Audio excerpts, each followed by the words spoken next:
Hi, ladies and gentlemen. I am Marsh Merriweather, the host of Straight Talking Room 503, and we're back in session for an afternoon session, ladies and gentlemen, part 2. We're going to make it brief and to the point, give you the unadulterated truth and the message truth about public education, what's going on in your hometown, and what you need to be about, and we're going to let you go home for the weekend. So, ladies and gentlemen, stay with me. Let's get underway. Ladies and gentlemen, we want to talk about public education and get you out of here. Things are not going to change until you change the routine. This weekend, God blessed my community, our school system here in my hometown, with our first black superintendent. And ladies and gentlemen, he needs to know that he's supported by people of color, as well as all people in the community. For years, we have supported Caucasian superintendent. Never protest, never raise hell. And it's time for the other community to give us their support and push for this superintendent to be successful. Even though that the system is 65% African Americans, rather than that black, what about the other 35%? I think I did that right, that math right. That means that everybody ought to be pushing, black, white, rich and poor, learned and unlearned, pushing and supporting this guy. It's time that we change the way, the face of public education in all communities, certainly in my hometown. But ladies and gentlemen, we'll show up on Sunday and listen to the preaching, that's good. But you still got to leave Monday through Saturday.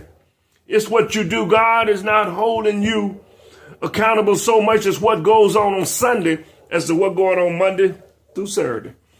You got to enter to learn and lead to serve. And the leadership has got to learn how to serve the entire community. Not just open its door for politicians to come in. Kiss butt and shake hand with people who don't care for you. But you got to care about all of the people. God is looking at you, pastors. But the preachers are preaching you to heaven and knowing that you're living in hell. We got to change what's going on down here. If we can't make it down here, you sure in the hell won't make it up there. So much for that. Let me get off that and get you out of here. We're talking about students feeling valued in their schools. Reason we have low morale in our school system are lots of the teachers don't feel that they valued in the system. That is what the new superintendent is going to have to do, is let everybody know that you're important. Whether you the bus driver, the cafeteria worker, the central office staff, everybody, it takes everybody to make this system what it is. And we need to support it. Not only do we need to support them with our presence, we need to support them with our prayers. And we need to show up and let them know that we support them. The last two superintendents in my hometown, the faith-based community was having all kind of reception because they had one in my church. Inviting the superintendent, they was eating cookies and shaking it. How you miss superintendent there? Had nobody to talk about. Well, look here. What are you going to do about the employment of African-American males in the system? What are you going to do to make sure our children are reading on grade level? What are you going to do about these buildings that's not being properly taken care of? We need to deal with some issues. But they was too busy with the suits and stuff on. How you doing? We're doing good. So glad to have you. Hope everything goes well for you. You better be hoping everything goes well for your family, for your children, your nieces, your nephews, your cousin, your neighbor's children. We failed to do that. Customer service. When I call anyone online now, they say, will you stay online for a brief survey? That's when they want to know, how did the representative do? Did you solve your problem? Would you refer them for any of your families for this service? Customer service, that's what we need in the school system. We need to know, were you satisfied with the superintendent? Were you satisfied with the administrator? Were you satisfied with the teaching that your child received in their classroom? What would you do to change things? I fill out surveys all the time. Customer service, they want to make sure they continue to get your business. Why can't we make sure that our students are getting what they deserve in school? We need to have some customer-friendly surveys done. Ladies and gentlemen, in order for students to be successful, They need three things. They need to be challenged, appreciated, and engaged. One more time. In order for a student to be successful, we need for them to challenge them, appreciate them, and engage them. When the classroom have an open and inviting to students, the trend to engage them better, then that's when we will see changes. When parents are invited into the classroom, invited into conversation, able to express themselves, and expected to be involved in the learning process and support of the school for teachers, then we will see things begin to change. We talk about it's the parents of these kids. We need to do something. Ladies and gentlemen, I know because I had the only parenting class in the school system in my hometown since the school system been in existence. My parents showed up on Thursday night. They found themselves to be appreciated, challenged, engaged, and their child was engaged, appreciated, and challenged every day. And I have proof to show it for the success that we had. About to get tongue-tied again. So, ladies and gentlemen, there are some things we can do in our communities. As I shared with you on the last thing, I showed you a building that was falling in, hadn't been properly cared for, and they want to build some more schools. Want to build another Madison Academic School in our hometown. It's nothing but a private school inside a public school. Have to have a voucher system for you to go there. But we never did get to build the inner city schools. And yet our so-called leaders, with their intelligent self, sit back and let it happen. Our kids are watching us, and they know that you're not as smart as you pretend that you are. Justice will come when God promised things to us. You may not get it now, but it will not be forgotten. God said in his word, if you eat of this tree, you will surely die. Ladies and gentlemen, Adam and Eve didn't die then, but they paid for the sins, and we're paying for the sins of Adam and Eve. These so-called leaders, good old boys, who are allowing this to happen, that our kids cannot get quality education. And they're taking money from out of public school, building private school, because the money follows the child. Ladies and gentlemen, they may live in the big home now. They may drive the nice car and may have the six-figure incomes. And their children may have the best of jobs. But ladies and gentlemen, it is not going to always be that way. Because the Bible says you will surely die. It doesn't necessarily mean that you'll die and end up and be put in a casket. Sometimes death comes to you when you're alive. You're dead and disease come in. Your children have car wrecks and things happen to them. Kids burn up in a house fire. A lot of things happen, ladies and gentlemen, we don't understand. But you got to treat everybody's child right, whether it's your child or not. It's time for justice will be served. Justice is not quick, but it will and shall come. We was promised separate but equal schools back before the integration took place. They didn't do it. They said that they would build us JCM. They didn't do it. They lied. They said that they would build a stadium in my hometown and inner city schools like they're doing in your hometown. It didn't happen.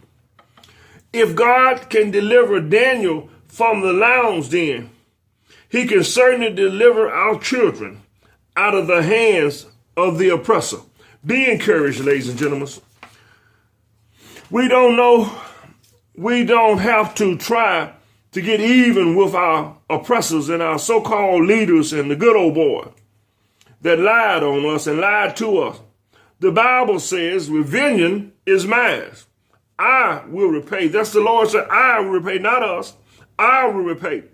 So when you see Professor Mayweather on the street, you say, I wonder why he's saying, how you doing, so-and-so, and how you doing, Mr. So-and-so, how school board member so-and-so, how so-and-so. But I'm not grinning and scratching and itching in their faces, how you doing, and I go on. You say, but how can you speak to the oppressor? Because the Bible said, revenge is mine, I will repay. So when I leave him, I look back and I say, You do know the payday's coming. So, ladies and gentlemen, just be cool. God is still on the throne. Sometimes God will use evil to bless you. All of the evil things that the oppressor and the people who lied in my hometown and your hometown, they lied, it was wrong, it was evil. All of the evil coming from the so-called leaders, we have now been blessed. You will be blessed. Ladies and gentlemen, be you aware that God will keep his word. Keep praying and asking for God to be on your side. He will make a way. I will make your crooked path straight.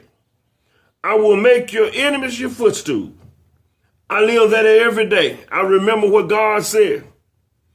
I will make the crooked paths. That's the path that we're going down where our politicians and our people are lying to it. But he said he will one day make it straight for us. He will make our enemies our footstool. It's time for justice to be served. And believe you me, justice will be served. If it had not been for the evil of our past and our present from our so-called leaders, we wouldn't be able to enjoy the blessings that we're receiving now. Oh, things are going to get better. To God be the glory. Things are going to change. We have been praying about the evil. God says, yes, I know evil works for me, because if it had not been for evil, we would not have been blessed with the good that we're receiving. So, ladies and gentlemen, it's time for me to get out of this class. Just ask God to order your steps. And if you order your steps, then you're not going to have to walk out of your path. God is a good God.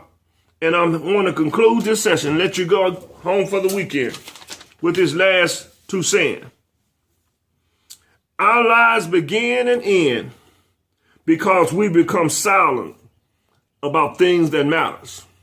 I'm talking about the people who are not attending my class and not doing the right thing. Our path begin and end the day we become silent about things that matter. And there's too many people in my community is silent when it comes to our children receiving a quality education regardless of your zip code. There come a time when silence is betrayal. There come a time when you are silent is considered to be betrayal. Ladies and gentlemen, I hope that you've gotten something out of this session. Then if you hadn't, join me again and let it soak in, because I'm going to continue to bring you the unadulterated truth. I'm your host, Morris Merriweather, the author of Enough is Enough. If you hadn't had a chance to get your book, you can get it for me. You can get it for Barnes & Nobles, Books A Million, Amazon. Online, it's $12.99. If you see the author, you can get it for $10, or you can call me and I'll make sure you get one in your hands. But ladies and gentlemen, it's time you wake up and become informed. You can't live all your life in ignoranthood, kissing butts of people who doesn't care for you. It's time that our children fare well. We've had enough killing in our neighborhoods. It's time for a change. Ladies and gentlemen, join me again. I'll see you next week. Call a friend, tell a friend, text a friend, tell them Professor Merriweather is in session and he's telling you the message truth. Till then, have a blessed week, and remember that God loves you. So do I. Take care of yourself. Be blessed.